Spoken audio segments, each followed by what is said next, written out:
انتهى الماتش الاهلي ومولودي سان داونز، يستحقوا عشان حاجات كتير أوي هنتكلم فيها في فيديو تاني خالص.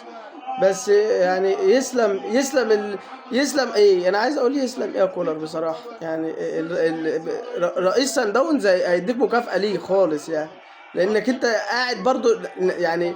انتقدناك في حته نحت اللعيبه وتعبت اللعيبه في الماتش الاول.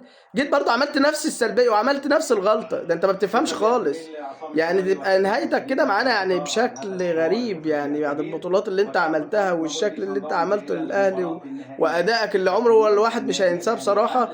بس نهايتك وحشه جدا، يعني وحشه جدا عشان انت متعنت. ويوم ما ايه بقى، ما لقيت نفسك خلاص هتطلع من البطوله، تنزل قفشه وحسين والناس بقى اللي انت مخصم معاهم، مخصم مع لعيبه. وما طبيعي اللعيبه اللي هتكسب مش انت.